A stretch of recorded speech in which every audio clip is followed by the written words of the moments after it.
Hello, family, and welcome to another episode of Role Model Experts Cafe. I'm your host, Dr. L, the Parent Whisperer, and today with me I have an amazing lady from South Africa, Miss Natalie Clack. Is that right, Natalie? That is nice to be here. Thank you, Dr. Very Al. good.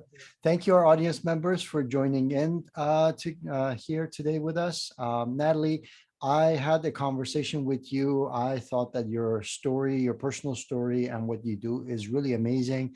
And I felt compelled to make sure that our parents and parent entrepreneur audiences get to hear this because I thought it was very powerful. And I hope that it is a benefit to all of you guys out there watching.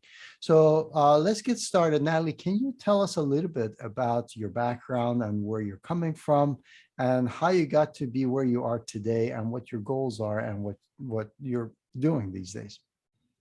Okay, I'm a holistic life coach and healer, and I'm registered as an ethnomedical practitioner and ethnopsychology practitioner, working under the Traditional Healers Act in Johannesburg, South Africa. I'm a parent of 2 children, a boy of 22 and a girl of 7. And I, like a lot of people, am a survivor of emotional trauma. I've survived all forms of abuse, from physical to litigatory. I've lived through several experiences related to toxic relationships. I've raised both of my children predominantly as a single parent, also within a relationship in co-parenting roles, and even living in my parents' house as the parent being parented. So I've struggled the custody battles, dealt with maintenance issues in and out of the courtroom. I've stood for myself both in the children's court and the high court alone, just as a layperson with not much legal background. And I've ached the turns pretty much of every step of a compromised legal and mediation system. So I've had a number of bouts of homeschooling my children with or without educational material or money, or in some cases, I've had to try and work out how to do it by myself. And I really scored my first gray hair, sort of getting my son through matric. And yeah, I started my career off in the corporate world and later ended up on a chicken farm. And that was where I was introduced to my herbal and alternative healing side, which was something I didn't even know existed until then. And later ended up an entrepreneur, owning my own business and juggling the turns of parenthood. And that's pretty much how I got to where I am today and what I'm doing for parents and children around the world. Now, audience members, she just went through this super fast. Every single one of those sentences is like an amazing story in itself. So if you get a chance, definitely connect with Natalie and kind of get to hear her more in detail and learn all about her. So Natalie, the stuff that you're currently focused on, why do you feel that it is important? Because you've been through so much and all of a sudden you're focusing on this part. So why do you see the importance of this? Okay, I fell pregnant with my first child at the age of 19. So I was still young. I'd say still a child, really, just, beginning adulthood.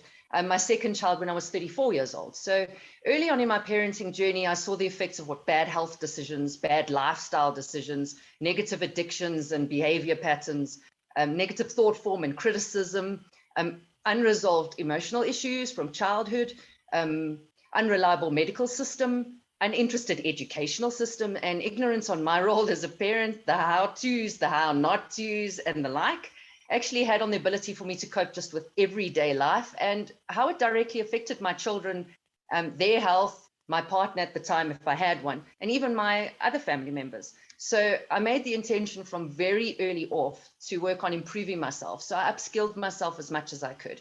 I researched on the internet to find out how to deal with issues like medical problems, debilitating medical infections like impetigo and measles that cropped up from nowhere. And I discovered that most of the diseases and susceptibility to disease actually fundamentally comes from the emotional and mental state your child is in. And the state your child is in, and it's actually directly related to the state you're in. And also healthy alternatives to nutrition, medicine, thought forms, behavior conditioning, discipline, penalty systems. No matter which way I flung myself, there was always something I didn't know. I always felt out of my depth. So I felt it was really important to start sharing what I've learned, my struggles, and how I've overcome them, how I took little tips on a day-to-day basis and implemented them into my life so that I could give my child a better experience and a better platform. because children, to be secure, need a good platform to start with. And when you walk into adulthood and you've had the kind of struggles and changes in your life, you've been with one parent today and another parent tomorrow. Lately, co-parenting is a week with mom and a week with dad and a week with mom and a week with dad. And there's no time for a child to actually catch a balance. They just can't see a stable foundation beneath them so that they can just sit down and settle into learning, settle into discovering who they are, what they really enjoy. All of these things are important if you're going to form a healthy adult that can fit into the world. So that's why I feel it's really important to empower and share this knowledge, because there are other options. You just need to know what they are. Call it confirmation bias, but because of my background with neuroscience, I am very aligned with everything that you're saying, in the sense that if anybody wants optimum life, there is no hacking, there is no shortcuts. You have to work with your body, and it truly begins in a top-down, inside-out approach. There's nothing the world can put into you that is going to actually go ahead and make a difference long term if you actually don't start from the inside and from the top and work through. So I totally get that, and thank you for sharing that. So that being the case, what are some of the challenges that you typically see people seek you out for and come to you for? Okay, the issues really are not understanding how to be a better parent. Parents struggle with role play. You've got one parent against the other parent's decisions. You've got the children that have all these outside influences. You're dealing with social media. You're dealing with technology. You're dealing with the television and the adverts that come on. I mean, just watching TV these days, there are so many adult shows that come through on the adverts that little children shouldn't be exposed to. You've got so much stuff that's coming in to affect your healthy, balanced environment that you're trying to create as a platform. And if you understand how to weigh up the pros and cons of treats, your treat is not necessarily have to be resolved around TV time. Your treat can just be a good old dose of time together. Just sitting and communicating, discussing over the table, issues you've dealt with during the day, things that come up at school. There's so much bullying in the world. Bullying amongst adults, bullying amongst children, it's become a terrible situation of toxic relationships. And if you at least have a place where you can come and offload your problems at somebody's feet who's not judgmental, because none of us are perfect parents. We all come from a platform of some emotional trauma, which affects our way of dealing with life and our reactions. So when our child comes home and tells us that somebody offered them something that we don't feel they should go anywhere near, they've got to make that decision on the run. You're not necessarily there. You're working full day. You're drowned in the task of trying to be a parent. And you've got new things that have come up that you as a child didn't have to deal with. So you don't really know where to start and end. And if you can find someone who's already ached the turns and worked out how to juggle the situation and knows how to look for support forums, groups where you can go and learn and understand and come to terms with what's going on around us. Because information is power. And when you've got information and you've got somewhere where you can offload and discuss in a healthy way, you can actually come to a decision rather than the quick spur of the moment decision that has terrible consequences in the long term. You push your children away instead of bringing them closer and feeling like they're safe and they can trust you, because you panic. They're doing things you do not agree with. They're around children that you do not accept as being positive influences. But you can't be there to make sure that you police those children's decisions, because one day they're going to be adults. They've got to learn young how to make those decisions for themselves and how to protect themselves, because life is dangerous out there. And we've got a lot of issues. I mean, we go down to the sex offenders that sit outside the schools. They steal our children. They groom them. And you're not there to fetch them from school. So there's a lot of things that are at play. So you need somewhere where you can offload. Right. And I can see that how the parents, their message and what they want for their kids, that message kind of gets lost in the noise that's coming from all of these different avenues and channels, basically. So being seen and being heard by the kids, and ultimately giving the kids the opportunity to process that and be able to make their own decisions based on their own personality, is important. And then for the parents to be able to support them in the consequences of the decision, realizing that they're responsible, but outlining it, what that might be, basically. So that could be important. All right. So what other challenges do you see that the target audience of parents come to you with? And then naturally, if it was easy, everybody was doing it, right? So I know that parents are super busy and there's way too many things on many people's plates. So what are some of the things that they have to overcome in their existing lifestyle to be able to start making changes? Well, just find support forums in a sense where you can receive perhaps one thought a day, Mhm. where your mindset is programmed from early in the day or just any time during the day. You've just got something that's always reminding you of what your goal is. Your goal to be a conscious parent, a parent that's creating respectful relationships between each other and Yeah. between the children and them. Because children, they are always swayed. It's just part of life. We get swayed, but Yeah. it's to be able to love them and care about them, even when the natural consequence knocks on the door and they now have to come back with detention and all the other things that come along where they've hurt themselves. And that, just being informed is a good place to start. So when we're conscious and you're on the run all the time, you just need somebody or something that's sort of holding your hand each day. So in between all that noise, there's just one meditative point where you can return to that just keeps your mind in the game. Right.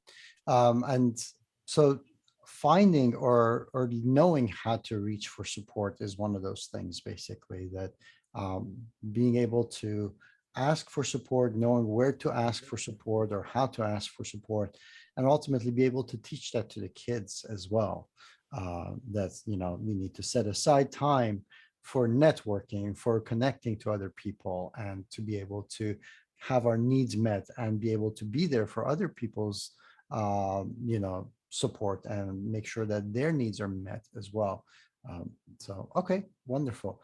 So what are some of the tips and secrets that you have as far as the parents are concerned, in being able to kind of bring the family together, move forward, overcome obstacles and distractions and everything else that's there? Okay, well, the first thing when something hits that's dramatic is just stop and take a breath. Find a friend or a support group. You can Google it. We have our group of people that they can tap into. There's always a professional somewhere or a caring parent, even one of your best friends. But obviously pick one that's got good relationships and a good understanding and supports where you want to go, or at least an aspect of what you want to do. Because you may find some friends may be pro watching TV and yet they really focus on healthy nutrition. So you tap into the right source of information and get counsel. If you Mm. need to, find a professional and just ask the right questions. Google it. There are so many articles. Read at least 2 or 3 so you can see different aspects and different ways that people have come at the problem, because there's so much information. And even if it turns out you don't have time to read the entire article, trust me, that paragraph you get here and there and everywhere, it does resonate with you. It helps you. It gives you tips for later even. Maybe you made a mistake this time and you flared up, you got cross, you said things you shouldn't have said to your children, you feel bad about it later. Right. It's not the end of the world. Right. You can remedy it by just sitting down, taking a deep breath, and seeing if you can get to the point where you get open discussion going with your children. Because we've reached a stage maybe where your relationship is broken down already, you can still find those little bits. You just have to try each day with a little bit and be patient. Don't expect your children to come to the party straight away because you've pushed them far. So you may need to just do it one little thing at a time and focus on positive. Whenever they do something, no matter how small it is, congratulate them. If they've done something that's terrible, find something in there that they did well. I really like the way you handled that, my boy. I'm impressed with the fact that you stopped to think about it before you took the plunge. Next time, see if you can do it, something else differently, perhaps. But you started off with a positive. So you're always feeding the ego. Because if there's one thing about us as humanity, ego rules. And with children, even more so. And because you're dealing with all the peers that are supporting them to catch on nonsense, you need to be feeding them so that they always feel appreciated and loved for making the right decisions. And for even if they make a mistake, the fact that they accepted that they made the mistake and that they've come to you to ask for help out of the mistake. So just tap into the resources that are out there. Take those treats that you normally do of television, social media, junk food, and make that rare. Turn it into talking, sharing, listening with open ears, not judgment. Listen to what they're saying to you. Because what they're saying to you, you will read more in the body language. They just want you to love them. And children inherently want to get their parent to respect them and think they're awesome. So they're always looking for validation that they're great and that you're really impressed with them. So find ways to make them want to impress you more. And it just comes from that positive drop of sunshine. So that's really the best. Is really good implementation advice, because oftentimes it's easy to gather information, but ultimately if you don't implement it, then that becomes a limiting success, basically, meaning that you can only go so far with having the information if you don't implement it. Any other tips and tricks that you may have for how to implement these facts and resources that people might be able to reach out to? Things that might make it easy. I know that positive reinforcement for the kids is very important. Anything that parents can do to kind of for themselves and in their own lives, they can go ahead and have that as well, as far as like implementation. Well, I think possibly stopping for meditation time, finding time for yourself. You know, our days are very busy, life is very noisy. Just find a time before you go to bed at night to just switch off for a little while and just sit back and just reflect. And even though not all of us agree in prayer, meditation, prayer, sitting down and just reflecting on the day, all of those things are important. You need to stop and just quiet everything down. Also, eat properly, drink a lot of water, stick to nutrition so that what you're putting in your body is actually helping your brain to work properly. And try and work out how to get out of fight, flight, and fright mode, because we get so caught up, especially now, sitting in traffic. Somebody cuts you off. You arrive home in fight, fright, or flight, and you're ready to kill anything that moves. You've walked into a beautiful, peaceful home. Children have finished their homework. Everything's running smoothly. Dinner's cooking away, but you're in a hectic mode, and you just destroy and disrupt the entire house down to the cat. So, you know, before you get out the car, just take a breath and enter your home in peace. You know, you're there in a safe haven. Make your home a safe place, a place where people want to just sit down and be with you. Not a place where you want to just argue and fight and vent. Find specific times where you give each other space to vent and space to walk outside. You know, if you need to go and just sit down away from everybody so you can calm down, we each respect each other. When somebody walks out of the room, you don't follow them, you don't hug them, you just leave them to go and calm down. And when they come back, then you try again. So just start there. And slowly but surely, the answers come to you. And if you really focus on positive affirmations, visualizing what you want out of the family, you know, you want to have a place where everybody feels loved and appreciated, because out there is a big, scary world. And in here, that's where you need to be at home and at peace. You need to return there for comfort. So that's my biggest tip. That's awesome.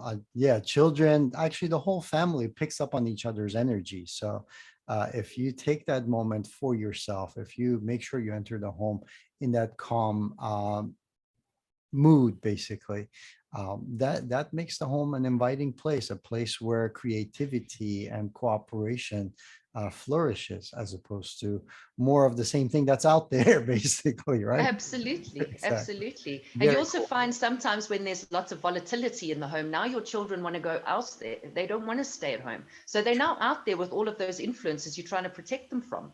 You Right. don't want to push them out into the drugs. You don't Right. push them out to where the bad friends are. Right. You want them to be at home where Right. they're safe. And I'm not saying that you don't allow them out, but you don't want to force them to want to Right. be somewhere else. Right. Seeking shelter elsewhere, basically, because it doesn't exist at Yes, home. So absolutely. absolutely. So yeah, these are really, really powerful, guys. I hope you're taking notes. Natalie, how can people follow you, learn more about what you do, and work with you?